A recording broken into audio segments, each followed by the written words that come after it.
नमस्कार दोस्तों, आपके अपने कामत क्लासेज 2.0 चैनल पर हार्दिक स्वागत है।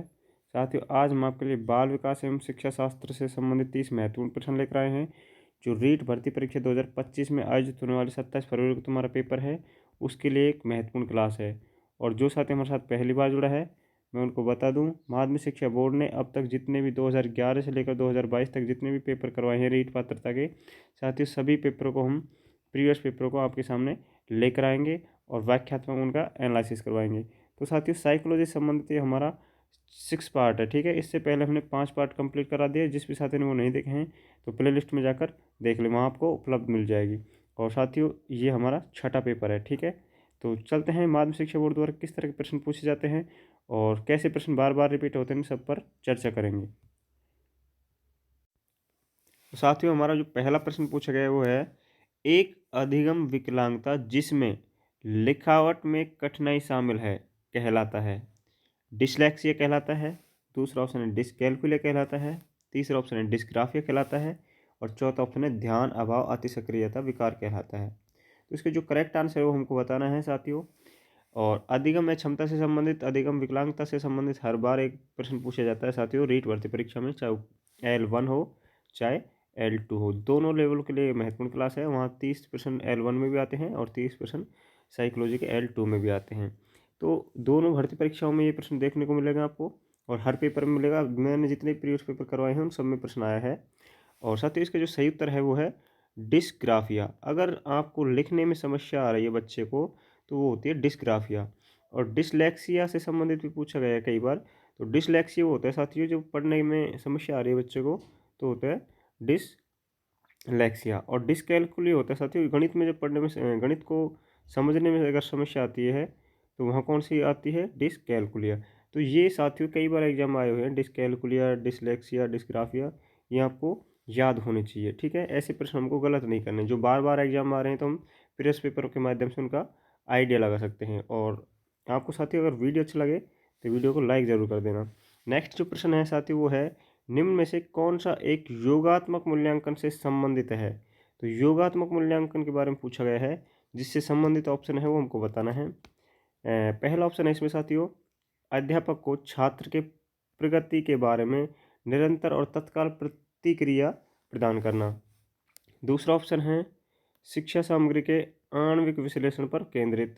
तीसरा ऑप्शन है शिक्षार्थी की उपलब्धि का लगातार व्यवस्थित आकलन और चौथा ऑप्शन है सत्र के अंत में शिक्षार्थी के प्रदर्शन का अंतिम आकलन। तो इनमें से जो सही ऑप्शन है वो हमको बताना है। साथ ही इसका जो करेक्ट आंसर होगा, योगात्मक जो मूल्यांकन होता है वो होता है सत्र के अंत में शिक्षार्थी के प्रदर्शन का अंतिम आकलन, ठीक है। साथियों, योगात्मक जो मूल्यांकन होता है सत्र के अंत में होता है। तो ये बिल्कुल करेक्ट आंसर है, D option is the correct answer. और जो साथी हमारे साथ पहली बार जुड़ा है तो मैं उनको बता दूं, यहाँ पर जो हम आपको आंसर बता रहे हैं साथियों, वो माध्यमिक शिक्षा बोर्ड द्वारा जो ऑफिशियल आंसर की जारी की गई थी उसके तहत हम आपको आंसर लेकर आ रहे हैं। तो यहाँ पर गलती होने की गुंजाइश कतई भी नहीं है। नेक्स्ट जो प्रश्न पूछा गया साथियों वो है, हावर्ड गार्डनर का कहना है कि कई प्रकार की बुद्धि या दिमाग के फ्रेम होते हैं, उसके द्वारा सुझाई गई बुद्धि की श्रेणी कौन सी है। जिसमें कई प्रकार के बुद्धि के या दिमाग के फ्रेम होते हैं, वो कौन सी प्रकार की बुद्धि है ये पूछा है हावर्ड गार्डनर ने। तो विश्लेषण बुद्धि है, रचनात्मक बुद्धि है, प्रकृतिवादी कौशल है या व्यवहारिक कौशल है। तो दोस्तों, इसका जो सही उत्तर है वो होगा प्रकृतिवादी कौशल। सी ऑप्शन बिल्कुल करेक्ट आंसर है। बढ़ते हैं नेक्स्ट प्रश्न पर। अगला जो प्रश्न पूछा गया है वो है साथियों, काफ़ी अच्छा प्रश्न है। इसमें पूछा है, हमारे देश में कई बच्चे एक से अधिक भाषा बोलते हैं, निम्न में से पता लगाए दो भाषाओं को बोलने की क्षमता वाले बच्चों के लिए सही लाभ है।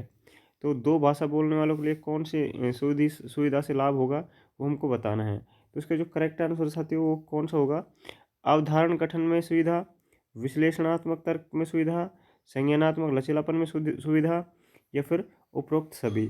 तो इसका जो करेक्ट आंसर है साथियों वो होगा उपरोक्त सभी। इन सभी में सुविधा होगी, इसको लाभ होगा, आसानी होगी, ठीक है। तो इसका D option is the correct answer. बढ़ते हैं नेक्स्ट प्रश्न पर। अगला जो प्रश्न पूछा गया है दोस्तों वो हमारा है, पांचवा प्रश्न पूछा गया है दोस्तों, एक कक्षा अध्यापक में कुछ गतिविधियां कर रहा है। एक कक्षा अध्यापक में एक अध्यापक कक्षा में कुछ गतिविधियां कर रहा है, जैसे ए न केवल यह पूछकर कि क्या हुआ, बल्कि यह भी पूछा कि कैसे और क्यों। ब यह बात है साथियों, देखो, उन्हें एक प्रश्न के विभिन्न उत्तरों तथा परख की तुलना करने में मदद करना, जो वास्तव में सबसे अच्छा जवाब है। इन गतिविधियों से वह बढ़ावा देने की कोशिश कर रहा है। तो कौन सा बढ़ावा देने की कोशिश कर रही है, हमको बताना है। पहला ऑप्शन है समानता, दूसरा ऑप्शन है आलोचनात्मक सोच, तीसरा ऑप्शन है एकीकृत सोच, चौथा ऑप्शन है अवधारणा मानचित्रण। तो इसमें जो सही उत्तर है वो कौन सा होगा साथियों? तो इसमें जो करने की कोशिश कर रहा है साथियों, वो जो बढ़ावा दिया जा रहा है, वो दिया जा रहा है आलोचनात्मक सोच को। ठीक है, B option is the correct answer. साथियों, वीडियो अच्छी लगी तो वीडियो को लाइक कर देना, और जो साथी हमारे साथ चैनल पर पहली बार जुड़ा है तो वो चैनल को ज्वाइन कर ले, क्योंकि हमने से पहले 5 पार्ट करा दिए हैं साइको के, और ये हमारा छठा पार्ट है। और उन सभी को देखने के लिए आपको चैनल ज्वाइन करना होगा, और तब भी हम आपके लिए वीडियो लेकर आएंगे, क्लास लेकर आएंगे, तो नोटिफिकेशन तभी पहुंचेगा, तब आप हमारे चैनल को ज्वाइन करेंगे। तो साथियों, चैनल को ज्वाइन जरूर कर लेना। अगला प्रश्न पूछा है, सकारात्मक और नकारात्मक उत्तेजनाएं या घटनाएं छात्र के व्यवहार को प्रेरित कर सकते हैं। कौन सा मनोवैज्ञानिक परिप्रेक्ष्य इस तरह के प्रेरणा की व्याख्या करते हैं? तो कौन से करते हैं व्याख्या, वो हमको बताना है। मानवतावादी, व्यवहार, संज्ञानात्मक, सामाजिक। तो दोस्तों, इसमें जो सही उत्तर है वो हमको बताना है। तो इस प्रश्न का जो सही उत्तर है साथियों, वो होगा व्यवहार। ठीक है, B option is the correct answer. तो बी उसका सही उत्तर है। बढ़ते हैं नेक्स्ट प्रश्न पर। अगला साथियों जो प्रश्न पूछा गया है वो समावेशन से संबंधित है। और समावेशन के बारे में क्या पूछा है? समावेश शब्द का मतलब विशेष शैक्षिक आवश्यकता वाले बच्चों को रिक्त स्थान नियमित कक्षा कक्ष में शिक्षित करना। सर्वाधिक समय, पूरा समय, कुछ समय, किसी समय नहीं। तो रिक्त स्थान पर क्या आएगा आपके हिसाब से, वो हमको बताना है साथियों। तो इसका जो करेक्ट आंसर है वो होगा पूरा समय। ठीक है, अगर हम शैक्षिक आवश्यकता की बात करें तो पूरे समय जो नियमित कक्षा है उसमें समावेशन का मतलब रखा गया है। तो बी ऑप्शन इसका बिल्कुल करेक्ट आंसर होगा। बढ़ते हैं नेक्स्ट प्रश्न पर। अगला जो प्रश्न पूछा गया है साथियों वो है, एक भाषा शिक्षक कक्षा में कविता का विवरण समझाकर कक्षा में कविता पढ़ा रहा है और छात्रों को स्पष्टीकरण से निष्कर्ष निकलवाने या व्यापक विचार करने के लिए कह रहा है। तो यह एक उदाहरण है। तो ये किसका उदाहरण है हमको बताना है साथियों। आगनात्मक तर्क का, निगनात्मक तर्क का, अवधारणात्मक मानचित्रण है, या फिर परिकल्पना परीक्षण है। तो इसमें जो शिक्षक करवाना चाहता है, जो उदाहरण है साथियों, वो है आगनात्मक जो तर्क है वो करने की इसमें कोशिश की जा रही है। साथियों, आगनात्मक और निगनात्मक से संबंधित भी कई बार प्रश्न आपको देखने को मिलेंगे, तो इनका भी आपको ध्यान रखना है। ऐसे प्रश्न भी बार बार एग्जाम में माध्यमिक शिक्षा बोर्ड इनको रिपीट करती है। बढ़ते हैं नेक्स्ट प्रश्न पर। अगला जो प्रश्न पूछा गया है वो है, मनोविश्लेषण का मानना है कि एक प्राथमिक साधन है जिसमें ईगो आईडी पर आच्छद रखता है। ईगो आईडी पर आच्छद रखता है, यह कहलाता है सुपर ईगो कहलाता है, आमोद सिद्धांत कहलाता है, द्वंद्व कहलाता है, दबाव कहलाता है। साथियों, ईगो आईडी पर आच्छद रखता है तो ये सिगमंड फ्राइड का सिद्धांत है। ये तो आपको सबको पता होगा, मन विश्लेषण विवाद है जो सिगमंड फ्राइड का सिद्धांत है। और इसमें जो कहलाएगा ये साथियों, क्या कहलाएगा ये हमको बताना है। तो ये साथियों दबाव कहलाएगा, उस पर प्रेशर रख रहा है ये। ठीक है, ईगो जो है आईडी पर क्या रख रहा है? दबाव। तो डी ऑप्शन बिल्कुल करेक्ट आंसर होगा। बढ़ते हैं नेक्स्ट प्रश्न पर। साथियों, वीडियो अच्छी लग रही है तो हमारी वीडियो को लाइक अभी कर दें और अपने दोस्तों के साथ में शेयर ज़रूर कर देना। ठीक है, नेक्स्ट प्रश्न पूछा गया है, अंतर्मुख अंतर्मुखता और बहिर्मुखता व्यक्तित्व का लक्षण निम्न में से किसने प्रस्तावित किया है? ये हमको बताना है। किसके द्वारा दिया गया है?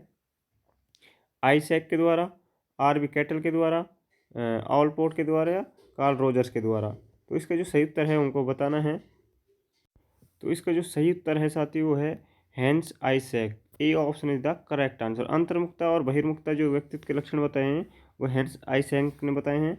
नेक्स्ट प्रश्न पर चलते हैं साथियों। अगला प्रश्न जो है वो प्रेरणा से संबंधित है, अभिप्रेरणा से संबंधित। ठीक है, और प्रश्न में क्या पूछा है ये हम अभी देखते हैं। निम्न में से कौन सा सर्वोत्तम उदाहरण है कि प्रेरणा क्या है? तो इनमें जो सही है वो हमको बताना है। इसका जो सही उत्तर है साथियों वो होगा छात्र बेसक्रिय है, अपने गणित वर्ग में अच्छा करने के लिए उच्च लक्ष्य निर्धारित करता है, काफ़ी प्रयास के साथ बना रहता है और कक्षा में उच्चतम अंक प्राप्त करता है। बी ऑप्शन एक परिणामक जो प्रेरणा होती है उसको जगा रहा है, तो इसका बी उत्तर बिल्कुल करेक्ट आंसर होगा। चलते हैं नेक्स्ट प्रश्न पर।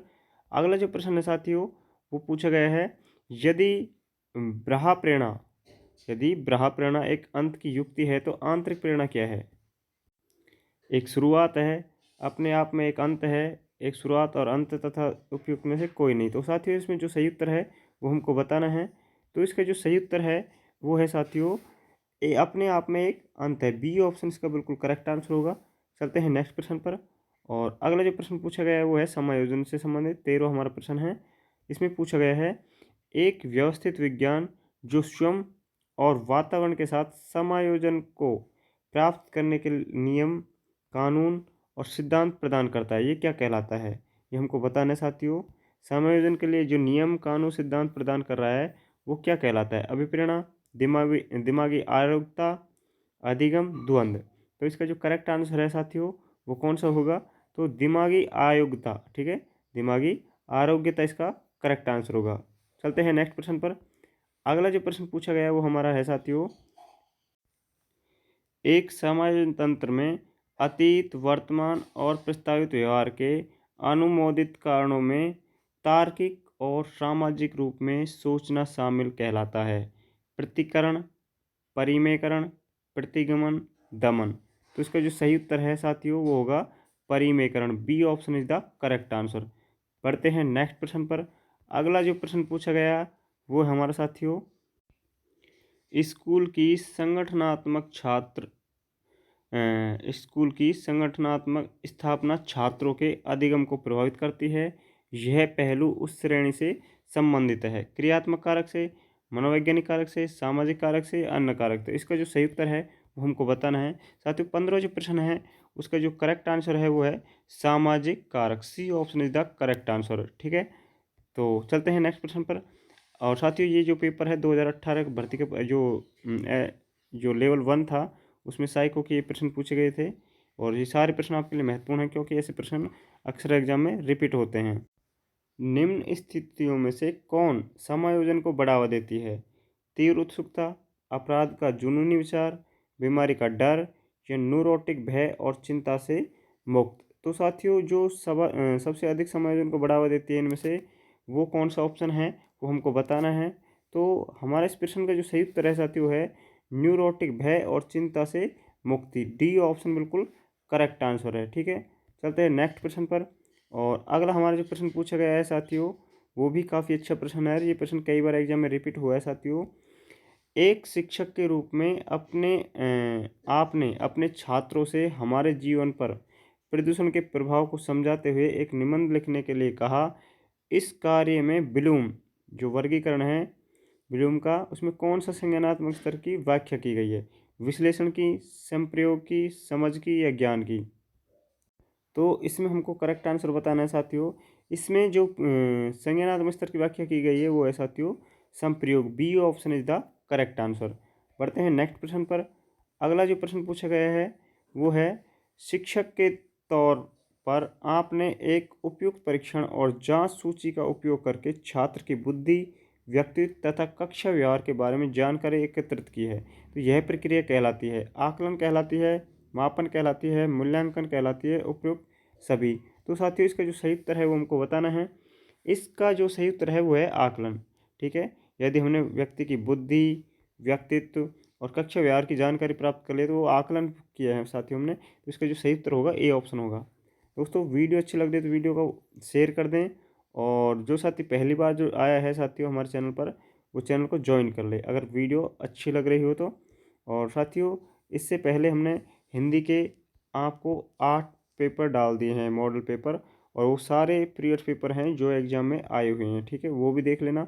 इसके अलावा साइको के हमारा यह छठा पार्ट चल रहा है साथियों। तो साइको का इससे पहले हमने 5 पार्ट डाल दिए तो वो उनको देख लीजिएगा, प्लेलिस्ट में आपको वहाँ मिल जाएंगे। इसके अलावा साथियों हमने ईवीएस के भी बहुत पार्ट डाले हैं, मैथमेटिक्स के भी डाले हैं, और वहाँ पर संस्कृत के भी आपको देखने को मिलेंगे। तो सारे आपके लिए महत्वपूर्ण हैं साथियों, उनको एक बार जाकर ज़रूर देख लें क्योंकि प्रीवियस पेपर सारे आपके लिए काफ़ी इम्पोर्टेंट है और यहाँ से प्रश्न बार बार रिपीट होते हैं साथियों। और मैं आपको बता दूं, जो साथी पहली बार जुड़ा है तो 150 नंबर का जो तुम्हारा पेपर है, इसमें से आपको 60 से 70 नंबर का जो मैटर है प्रीवियस पेपरों में से मिल जाएंगे। यदि 2011 से लेकर 2022 तक L1 और L2 के जितने भी पेपर हैं ब्रीड पात्रता के, वो सारे आपने देख लिए तो आपके लिए वो साथियों काफ़ी महत्वपूर्ण चीज़ें हैं, क्योंकि वहाँ से ही प्रश्न बार बार माध्यमिक शिक्षा बोर्ड रिपीट करती हैं। तो अगला प्रश्न पूछा गया है वो है साथियों, कौन सा प्रक्षेत्र ब्लूम के वर्गीकरण में नामित नहीं है? जो नहीं है वो हमको बताना है साथियों। इसमें संज्ञानात्मक, क्रियात्मक, भावात्मक, मनोप्रेरणात्मक ये सभी शामिल थे, इसलिए प्रश्न को क्या कर दिया है, डिलीट कर दिया। माध्यमिक शिक्षा बोर्ड ने इसमें क्या दिया साथियों, बोनस दिया है। ठीक है, तो इस पर हम चर्चा इतना नहीं करेंगे। नेक्स्ट प्रश्न पर चलते हैं। अगला जो प्रश्न है साथियों, 20वां प्रश्न हमारा है एनसीएफ से संबंधित। इसमें पूछा गया है, निम्नलिखित में से कौन सा राष्ट्रीय पाठ्यचर्या 2005 के ढांचे का मार्गदर्शक सिद्धांत नहीं है? तो जो नहीं है वो हमको बताना है साथियों। इसका करेक्ट आंसर जो है वो है, क्योंकि मैं करेक्ट आंसर है इसका सी ऑप्शन, अधिगम को रटना विधि को सुविधाजनक बनाना।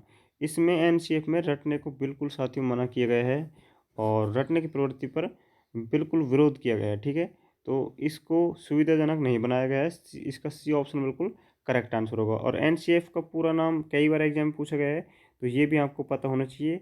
और साथियों एक बार तो सीधा भी पूछा गया कि एनसीएफ जो है इसकी स्थापना कब हुई थी, 2005 में। तो ऐसे प्रश्न भी आपको वहाँ पर देखने को मिलेंगे, तो वो सारे आपके लिए काफ़ी महत्वपूर्ण प्रश्न हैं, इनको आप ध्यान रखिएगा। नेक्स्ट जो प्रश्न है साथियों उस पर चलते हैं। और अगला जो प्रश्न पूछा गया है वो है हमारा, शुरू में एक बच्चा अपनी पूरी हथेली का उपयोग करके वस्तु को पकड़ता है। धीरे धीरे वृद्धि और विकास के रूप में बच्चे उंगलियों और अंगूठों का उपयोग वस्तु को उठाने के लिए करता है। तो इस प्रकार की प्रगति है, तो ये प्रगति है वो कौन सी प्रकार की है? सेफेलोकॉर्डल प्रगति, प्रॉक्सिमोडल प्रगति, व्यापक से विशिष्ट कार्रवाई या अनियमित प्रगति? तो साथियों इसका जो सही उत्तर है वो हमको बताना है। इसका जो करेक्ट आंसर है साथियों वो है प्रॉक्सिमोडल और व्यापक से विशिष्ट। ये दोनों ऑप्शनों की अगर बात करें तो यहाँ पर दोनों कार्रवाई हो रही हैं, इसलिए जो माध्यमिक शिक्षा बोर्ड है साथियों उन्होंने बी और ऑप्शन सी दोनों को ही क्या माना है, आंसर माना है। ठीक है, प्रॉक्सिमोडल भी इसमें ठीक है और व्यापक से विशिष्ट वाली कार्रवाई भी इसमें चल रही है, क्योंकि सबसे पहले वो क्या कर रहा है, अपने पूरे हाथ को, जो पूरा हाथ है हथेली है उसको उपयोग कर रहा है वस्तु पकड़ने में। फिर धीरे धीरे वृद्धि और विकास का जब जोर हुआ, विकास हुआ साथियों, तो वो बच्चा क्या कर रहा है, उंगली और अंगूठा का ही उपयोग कर रहा है। तो सबसे पहले व्यापक क्षेत्र का इस्तेमाल कर रहा था क्योंकि हाथ का कर रहा था। फिर विशिष्ट पे आया है, वो एक विशेष जो जिन जैसे हमको पेन पकड़ने के लिए दो अंगुलों की जरूरत होती है, एक अंगूठे की होती है, तो विशेष चीज़ की उसमें कार्रवाई हो रही है। तो इसमें सी और बी दोनों ऑप्शन क्या माने हैं, माध्यमिक शिक्षा बोर्ड ने करेक्ट माने हैं। और हम ऑफिशियल आंसर की के साथ में आपको ये सारे प्रश्न लेकर आए हैं, तो यहाँ पर गलती होने की गुंजाइश कतई भी नहीं है। बढ़ते हैं नेक्स्ट प्रश्न पर। साथियों वीडियो अच्छा लग रही है तो वीडियो को लाइक करना ना भूलें, बहुत से बच्चे ऐसे हैं जो हमारे वीडियो को लाइक नहीं कर रहे हैं। तो अगर आपको अच्छी लग रही हो क्लास तो इसको लाइक ज़रूर कर दें, ठीक है, और दोस्तों के साथ में शेयर कर देना। नेक्स्ट प्रश्न पूछा गया है, बच्चे के विकास को अक्सर शारीरिक, संज्ञानात्मक, भावात्मक और सामाजिक जैसे 3 व्यापक क्षेत्रों में विभाजित किया जाता है। तो विकास की प्रक्रिया, तो दोस्तों इसका जो सही उत्तर होगा वो होगा एक एकीकृत और समग्र प्रकार में विकसित। ठीक है, बी ऑप्शन बिल्कुल क्या होगा, करेक्ट आंसर होगा। बढ़ते हैं नेक्स्ट प्रश्न पर। अगला जो प्रश्न पूछा गया साथियों वो है 23वां हमारा प्रश्न है।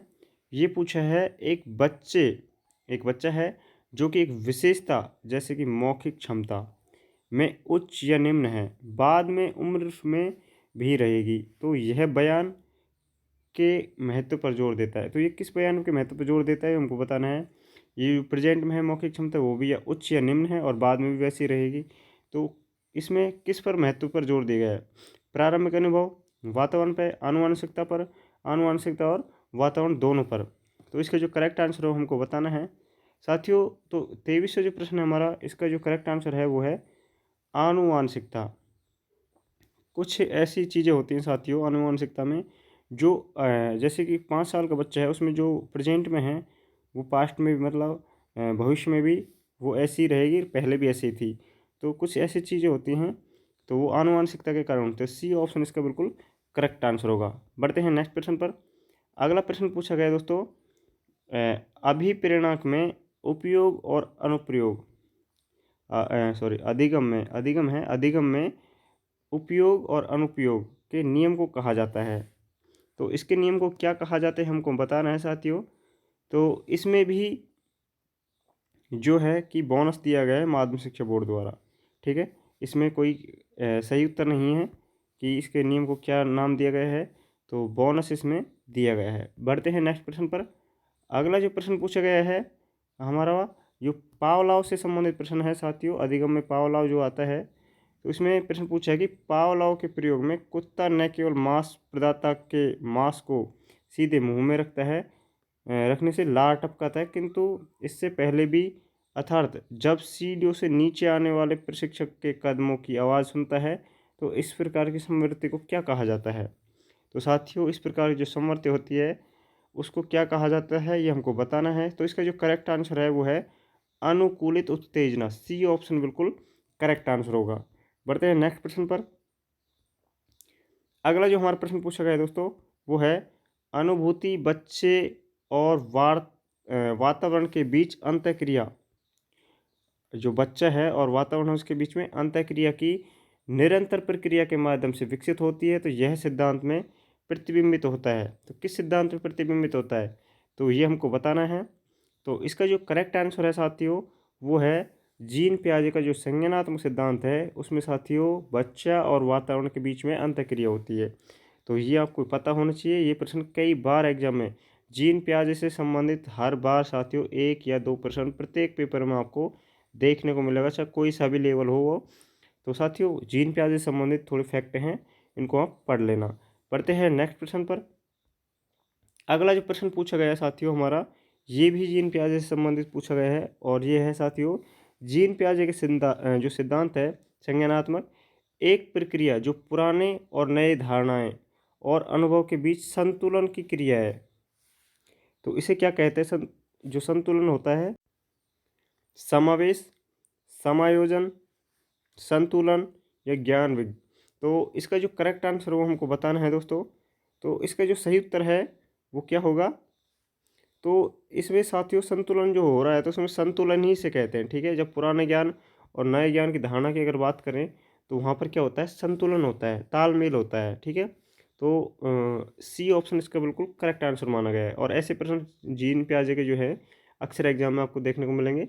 नेक्स्ट प्रश्न पर चलते हैं। अगला है साथियों परीक्षण से संबंधित प्रश्न पूछा गया है और काफ़ी अच्छा प्रश्न है।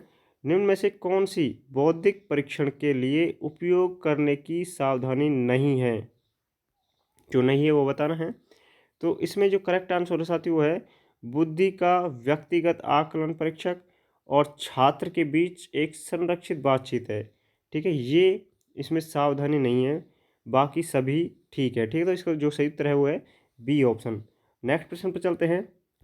अगला एरिक्सन से संबंधित प्रश्न है साथियों और एरिक्सन से संबंधित प्रश्न हर बार एग्जाम में आपको देखने को मिलेगा। एक प्रश्न तो 100% आता है। एरिक्सन के अनुसार बच्चे का मनोसामाजिक विकास 8 चरणों में होता है, क्योंकि जो मनोसामाजिक सिद्धांत दिया है एरिक्सन ने उसमें साथियों 8 चरण बताए इसके, ठीक है। तो एक कक्षा 3 का छात्र 9 साल के आसपास है और 9 साल कक्षा जो 3 का छात्र होता है साथियों वो 9 साल के आसपास ही होता है, क्योंकि प्रेजेंट की स्थिति ये है कि जो फर्स्ट क्लास में एडमिशन होता है उस बच्चे की जो आयु होनी चाहिए वो होनी चाहिए 6 वर्ष कंप्लीट, ठीक है। 6 वर्ष होनी चाहिए तभी एडमिशन होगा। तो उस आधार पर अगर देखा जाए तो 3 और तीसरी क्लास में लगभग 9 साल का बच्चा हो जाएगा। तो इसमें पूछा गया कि विकास के किस चरण में मेल खाता है, तो जो जिस चरण में मेल खाता है वो हमको बताना है। तो इसका सही आंसर जो है साथियों वो है परिश्रम बनाम हीनता, ठीक है। परिश्रम बनाम हीनता, बी ऑप्शन इसका बिल्कुल करेक्ट आंसर है। इसके 8 साथियों 8 चरण हैं और 8 चरण की अवस्था और नाम उनको हमको याद रखना है और वहाँ से प्रश्न एग्जाम में पूछा जा रहा है, ठीक है। और हमारा जो 30वां प्रश्न है साथी वो है निम्न में से कौन सा कथन आदर्श संदर्भित परीक्षण के लिए सत्य नहीं है, जो नहीं है वो हमको बताना है। तो इसका जो करेक्ट आंसर है दोस्तों वो हम आपको बता रहे हैं। और इसको बताने से पहले मैं आपको बता दूं जो साथी हमारे साथ पहली बार जुड़ा है तो ऐसे ही प्रीवियस हम आपके लिए सारे प्रीवियस यहाँ से 2011 से लेकर 2022 तक की भर्ती परीक्षा के सारे प्रीवियस पेपर यहाँ पर आपको उपलब्ध हो जाएंगे फ्री। और टेस्ट सीरीज के रूप में आप देख सकते हैं यहाँ पर कितने प्रश्न आपके सही हुए, ये कमेंट करके बता दें। और आपको टेस्ट सीरीज कैसी लगी ये भी साथियों कमेंट करके ज़रूर बताएं। और वीडियो अच्छी लगी तो वीडियो को लाइक करना ना भूलें। और जो साथी चैनल पर पहली बार आए हैं तो चैनल को ज्वाइन कर लें, क्योंकि अगली आपके पास जो क्लास तभी पहुंचेगी साथियों जब आप हमारे चैनल को ज्वाइन कर लेंगे।